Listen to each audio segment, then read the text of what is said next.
So I remember a couple of study sessions ago when we were doing the facility planning. Member Martinez and I had the same question regarding the proposition or the premise of this $600 million, because that was the basis that we had the discussion about whether it's general obligation bond or it's partial tax, particularly the two general obligation bonds that we're talking about.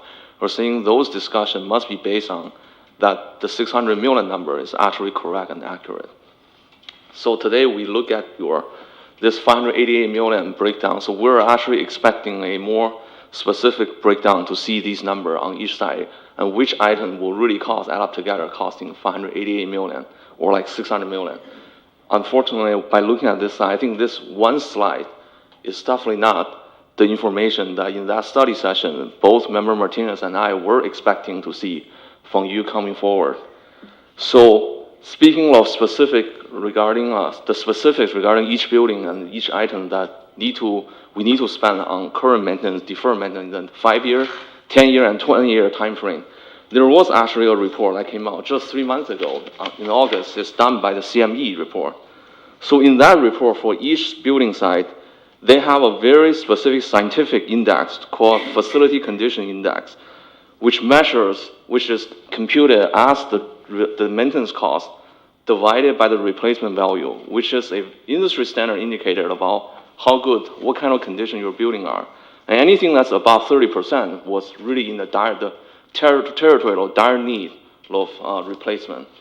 And if you look at the index, I briefly read about that 700 pages report. Only BGI actually qualify as a building that is in dire need because BGI has an index that's above 30%. The other are generally all in the teens or low teens. And they also computed every building maintenance in the next 5, 10, or 20-year time frame. For example, BGP is 8 million, BGI 11 million, Grant 11 million, Kennedy 10 million, Lincoln 11 million, Music 10 million, Shielding 13 million, Snow 10 million, Junior High 40 million, and Memorial High roughly 80 million, add up to roughly 200 million.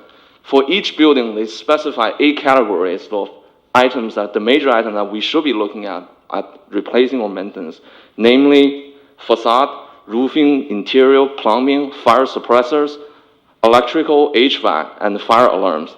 And in addition to each building, for each site overall, there is an overall improvement when it comes to site development, lighting, landscaping, pavement, and accessibilities. So I think that's probably what the board in that previous study session that we really want to see. What is the specific breakdown for each building maintenance? So let me just repeat the 8 categories that I'm looking at for each building, which is facade, roofing, interior, plumbing, fire suppressors, electrical, HVAC, and fire alarms. That's for each specific building. And for each specific site, we're looking at site development, lighting, pavement, landscaping, and accessibilities. And just like one of the members in the community just mentioned about the CME report, the gap is pretty big between your 588 million and that 200 million. So we would really want to see somewhat a reconciliation between these two numbers before I think the board will be comfortable moving forward with the discussion about general obligation bond. At least, me personally, seeing a 200 million and a 588 million from you, these two sources have a factor of 3x differences. I am not comfortable moving forward with anything regarding this general obligation bond.